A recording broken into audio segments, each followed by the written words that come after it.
Assalamualaikum warahmatullahi wabarakatuh.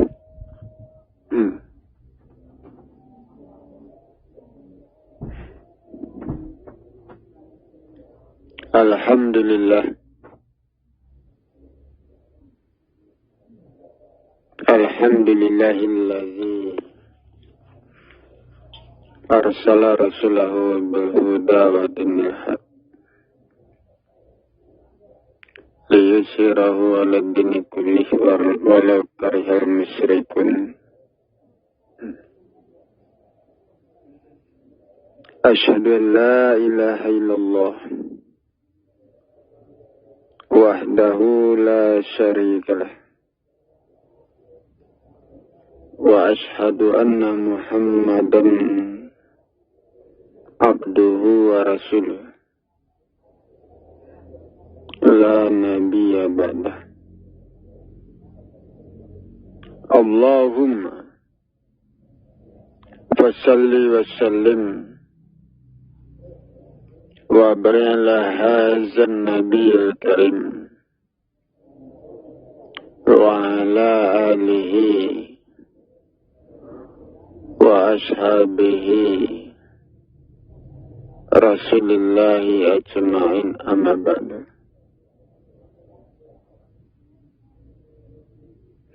Faya ibadallah, ittaqullaha haqqa tuqatih wa la tamutunna illa wa antum muslimun.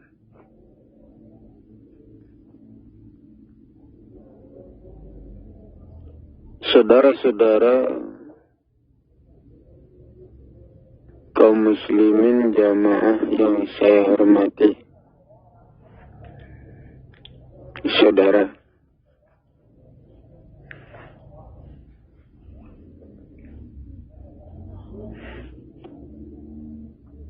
Allah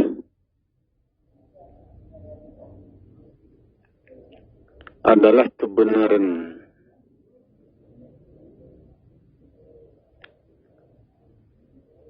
Kebenaran yang meliputi langit dan bumi, kebenaran yang meliputi diri manusia,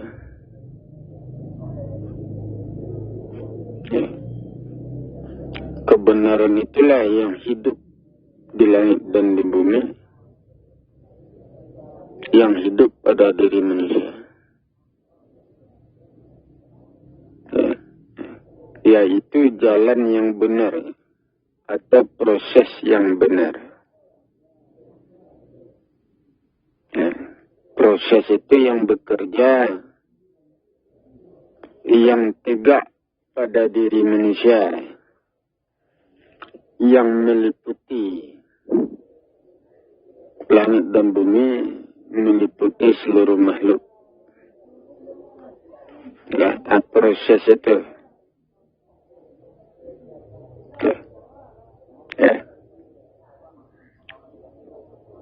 Jadi manusia bersandar kepada Allah.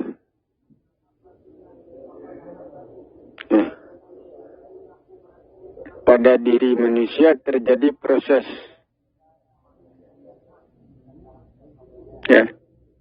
Proses yang ada di badan manusia. Proses itulah yang mendorong pertumbuhan diri manusia, yang menegakkan diri manusia. Ke sana manusia bersandar.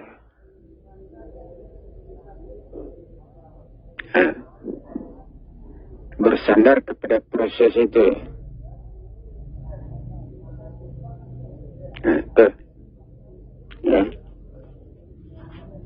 Jadi apabila Allah itu menegakkan diri manusia, Allah menegakkan diri manusia itu melalui proses. Proses yang ada di dalam tubuh manusia itulah yang membuat tubuh manusia tegak.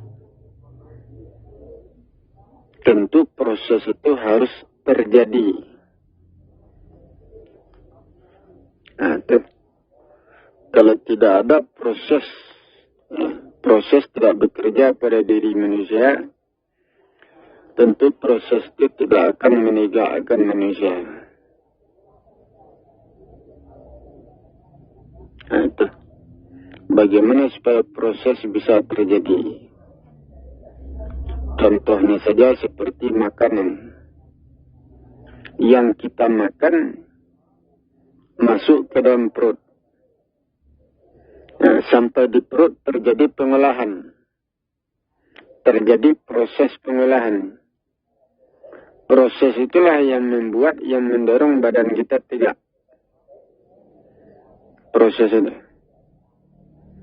Tetapi kalau kita tidak makan, bagaimana? Ya, makanan tidak masuk ke perut, perut kosong. Tentu tidak terjadi proses. Kalau proses tidak ada di badan, tidak terjadi di badan, tentu badan tidak ditegakkan. Itu. Jadi proses itulah yang menegakkan diri manusia. Ya, untuk tegaknya diri manusia, maka harus ada proses. Nah, itu harus terjadi. Proses itu terjadi kalau kita, contohnya saja kita makan. Nah, makan itu mendorong terjadinya proses. Nah, itu. Begitu pula, ya, kita bergaul, kita bekerja, ya, kita berhubungan dengan yang lain, ya, itu menciptakan proses, menciptakan gejolak di badan kita. Hubungan kita dengan orang lain, pergaulan kita, pekerjaan kita, ya, itu menciptakan gejolak pada diri, ya, menciptakan proses. Proses itulah yang mendorong tubuh kita tidak terangkat. Nah, proses itu yang mendorong. Tapi kalau kita tidak bergaul, tidak bergerak, tidak bekerja, tidak berhubungan, tentu proses tidak terjadi. Tentu badan kita tidak bisa ditegakkan. Dengan apa ditegakkan? Tuh, ya, itu dia.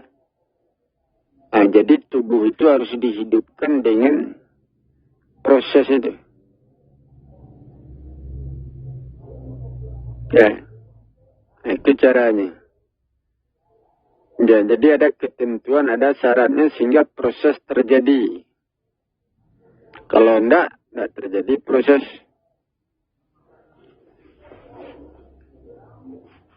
Ya. Nah, itu hukum-hukumnya seperti itu. Nah, kan nampak. Ya. Allah memberikan petunjuk. Allah memberikan pelajaran. Nah, petunjuk yang diberikan, pelajaran yang disampaikan, aturan-aturan yang sudah ditetapkan, itu harus dijalankan oleh manusia. Harus dipatuhi. Nah, supaya terjadi proses pembentukan pada jiwa raga dan diri manusia. Supaya terjadi proses pembentukan itu.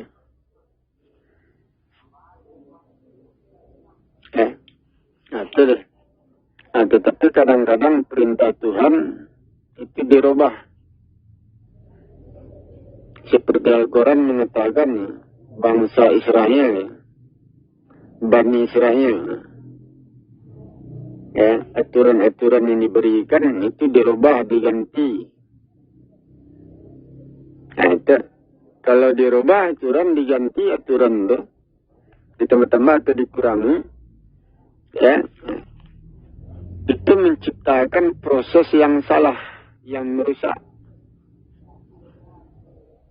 Nah, dan itu menghancurkan. Nah, Jadi aturan yang diberikan oleh Tuhan, perintah yang diturunkan, ya, kalau diamalkan, itu mendorong proses pembentukan. Nah, tetapi kalau perintah dirubah-rubah, aturan dirubah-rubah, maka terjadilah proses kerusakan pada jasmani rohani. Nah, itu yang terjadi. Akan nampak, itu hukum-hukumnya seperti itu. Nah, itu deh. Jadi Allah bekerja dengan dengan cara manusia harus mengamalkan apa yang diperintahkan. Allah bekerja menyelamatkan manusia, membentuk diri manusia, memelihara jiwa raga manusia, menyempurnakan, dengan cara manusia harus mengamalkan, mengerjakan apa yang dia perintahkan. Nah, itu caranya. Tidak ada cara lain. Nah, itu deh. Nah, itu artinya Allah tidak pernah memberikan secara langsung. Ya, Allah tidak pernah memberi langsung. Memberikan keselamatan, dan memberikan kekuatan, ya, menolong manusia secara langsung itu tidak pernah. Karena pertolongan itu diperoleh setelah menjalankan amalan. Setelah beramal, menjalankan aturan perintah. Setelah itu. Baru dapat pertolongan. Baru manusia ditolong, dibentuk. Ya, disempurnakan. Itu. Kan nampak. Itu deh. Ya, jadi. Jadi amalan yang dikerjakan manusia, ya, itu memiliki kemampuan, kekuatan untuk mendorong pertumbuhan manusia, untuk memelihara, membentuk diri manusia. Itu amalan yang dikerjakan itu. Nah, apakah itu salat, apakah itu puasa, ya, apakah itu haji? Nah, apakah itu memberikan sedekah? Ya, dengan itu manusia dibentuk, dipelihara, diluruskan, dibersihkan, disempurnakan. Nah, dengan itu. Ya, kalau manusia tidak menjalankan ibadah seperti itu, apa akibatnya? Tentu tidak terjadi pembentukan. Jadi manusia harus menjalankan ibadah itu untuk mendapatkan pembentukan perubahan. Ada pula orang yang berdoa kepada Allah minta keselamatan, tetapi dia tidak mengikuti aturan, tidak menjalankan amalan. Tentu tidak dapat. Begitulah kira-kira. Nah, jadi itu hukum-hukumnya seperti itu. Ya. Nah, itu deh. Akan nampak. Al-Quran mengatakan tidak akan terjadi sesuatu kecuali ada penyebabnya. Kecuali ada dasar hukumnya. Ya, tubuh manusia tanah. Tubuh manusia zat. Untuk terjadinya perubahan pada diri manusia itu diperlukan hubungan. Diperlukan gerakan. Atau diperlukan kecepatan. Tata letak yang tepat. Ya. Sehingga diri manusia yang terdiri dari zat atau tanah, yang berasal dari tanah mengalami perubahan. Kapan berubahnya diri manusia? Berubahnya diri manusia sebagai bertubuh tanah zat. Itu perubahan itu didorong dengan gerakan. Didorong dengan amalan. Didorong dengan kecepatan. Tata letak itu yang mendorong perubahan diri manusia. Diri manusia yang diciptakan dari tanah. Jadi kalau kita tidak beramal, tentu tidak terjadi dorongan. Perubahan pada diri itu tidak terjadi.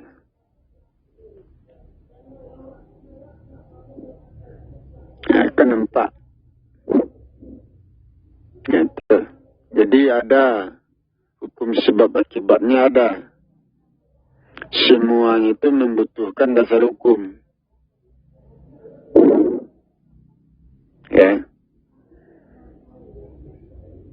Itu deh.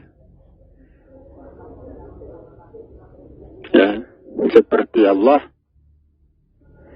Allah itu tubuhnya tiada. Tubuhnya bukan zat. Bukan benda. Allah tidak bertubuh. Allah tidak bertubuh zat, tidak bertubuh air, tidak bertubuh api, tidak bertubuh cahaya, tidak bertubuh nur. Apabila Allah tubuhnya tiada, maka hubungan manusia dengan yang tiada bertubuh, hubungan itu tidak memberikan pengaruh, tidak mendorong pertumbuhan manusia. Itu akibatnya. Itu.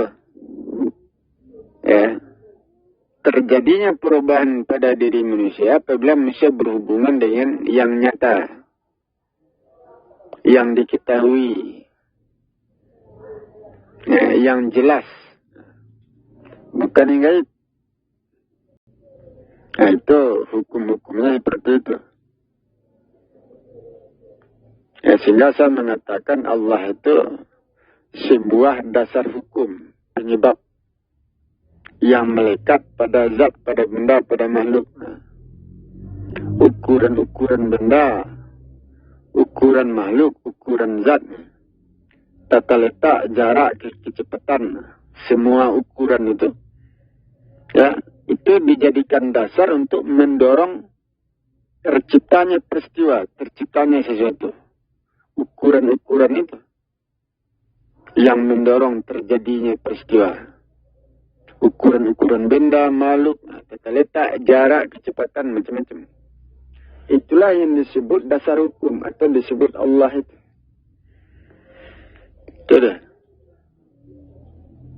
Itu. Allah sumber kejadian, penyebab kejadian. Itu ukuran-ukuran benda. Contohnya seperti tubuh kita. Tubuh kita dipelihara dengan pakaian. Pakaian itu benda. Kalau pakaian tidak ada, bagaimana? Dengan apa dipelihara? Itu ukuran pakaian ada yang besar, ada yang kecil. Ada pakaian yang menutup seluruh badan, menutup aurat. Ada pula pakaian yang separuh badan, tidak tertutup aurat. Itu ukuran. Pakaian menutup seluruh badan, menutup aurat, itu pakaian yang memelihara. Dengan itu manusia dipelihara. Kalau pakaiannya separuh, aurat tidak tertutup, tentu tidak memelihara diri manusia. Apalagi pakaian tidak ada, tidak berpakaian, tentu tidak terpelihara.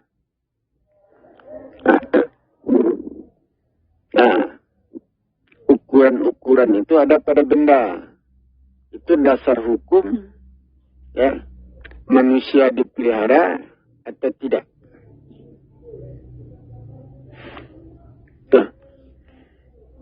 Ya, selamatnya kita karena pakaian kita itu ya menutup seluruh badan.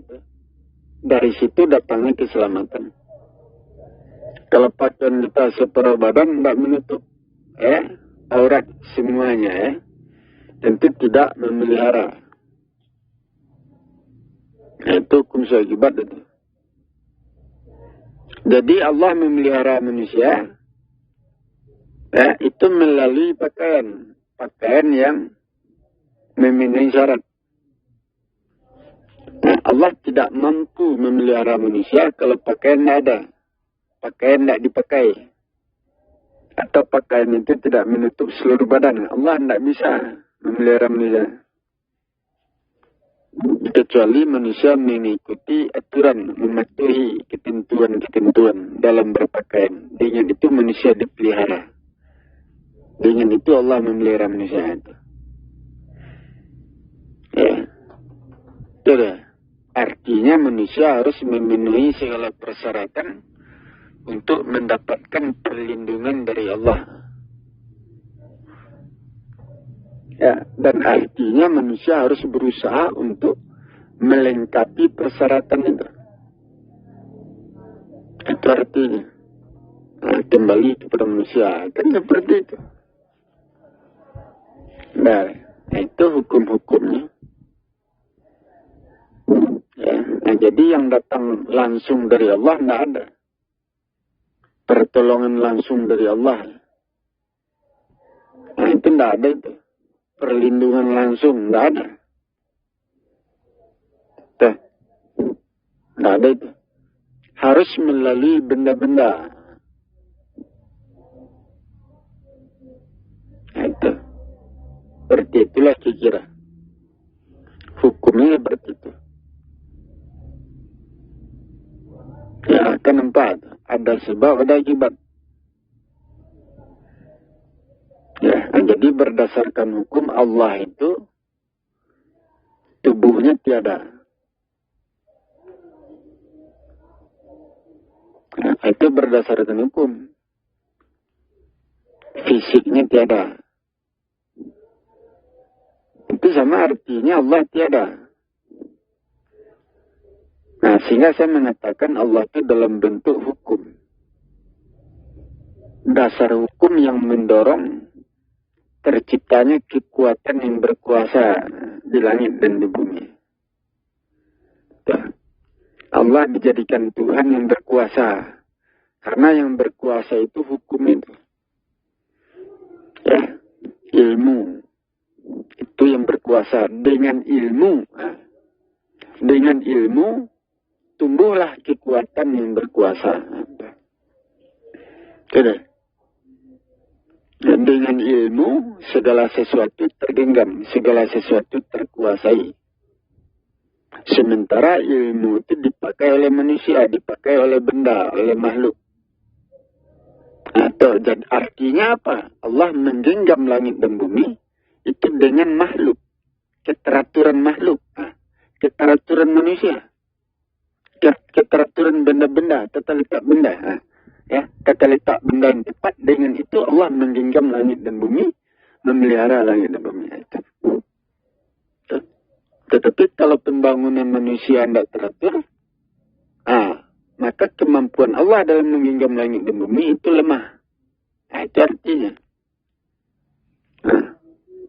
Apabila pembangunan manusia teratur, lurus, ya, segala sesuatu diletakkan pada tempatnya, dengan itu langit dan bumi tergenggam, terkuasai.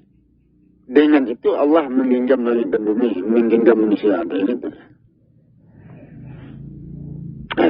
Jadi urusan ini kembali kepada manusia. Bergantung kepada manusia. Itu hukumnya. Itu jalannya. Kenapa? Jadi Allah secara langsung menguasai itu tidak ada. Allah berkuasa dengan mempergunakan benda-benda makhluk, segala sesuatu yang ada di langit dan di bumi, dengan itu. Itu jalannya. Tentu bagi orang yang Ya, bagi orang yang memikirkan tentu memahami ini. Ya, bagi orang yang pengetahuannya tidak sampai tentu sulit juga memahami ini.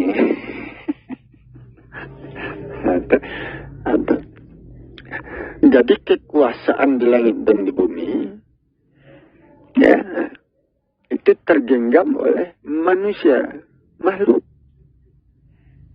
Keteraturan benda, kata letak benda, ya, keteraturan manusia, hidup manusia, kebenaran seorang manusia, dengan itulah Allah menggenggam langit dan bumi, menguasai, mengendalikan. Itu. Tidak. Ya, kalau ada manusia yang benar, manusia yang teratur, manusia yang lurus, manusia suci, ya, dengan itu Allah menggenggam langit dan bumi, mengendalikan langit dan bumi, menyelesaikan urusan manusia, urusan langit dan bumi. Ya, dengan manusia itu, manusia yang benar itu. Artinya Allah ada di badannya. Tidak. Ya, akan nampak. Sehingga saya mengatakan Allah itu ilmu dari zat tunggal. Ilmu yang dipakai oleh zat tunggal atau ilmu yang dipakai oleh manusia untuk menguasai langit dan bumi. Itu pada akhirnya yang berkuasa itu siapa? Kekuasaan terpegang di tangan zat tunggal atau terpegang di tangan manusia. Itu pada akhirnya. Ujung-ujung ceritanya ke sana. Langit dan bumi itu pada akhirnya tergenggam di tangan seorang manusia. Karena Allah ada bersama manusia itu. Allah meliputi diri manusia itu. Siapa manusianya?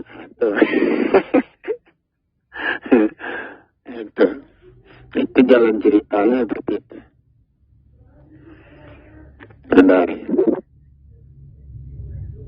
Akan nampak. Jadi apabila manusia itu sudah turun, Allah bersama dirinya, meliputi dirinya. Dengan manusia itu Allah menyelesaikan urusan di atas permukaan bumi. Dengan manusia itu. Nah, siapa manusia itu? Itulah yang ditunggu-tunggu oleh manusia di zaman sekarang. Itu dia. Tentu orang yang berpikir yang mengetahui.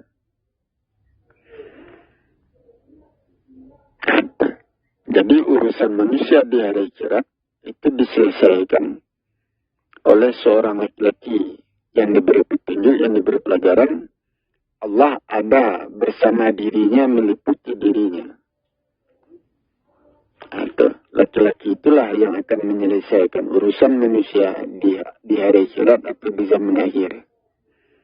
Dialah yang akan menyelamatkan manusia, membawa manusia ke surga dengan memberikan pelajaran, petunjuk, dan bimbingan. Dengan itu. Itulah yang ditunggu-tunggu di hari akhirat. Dialah yang disebut seorang penyeru. Itu kan dia itu orangnya. Penyeru di hari akhirat. Atau di akhir zaman. Penyeru. Orang yang diberi petunjuk. Itu dia orangnya. Itu sebabnya dikaji. Siapa orangnya? Kenapa saya mengetahui pelajaran dikaji ini? Tentu saya berkait-kait dengan masalah ini.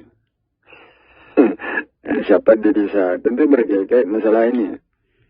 Karena saya yang tahu kaji ini.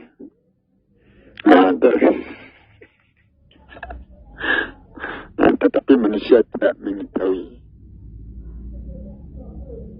Ini.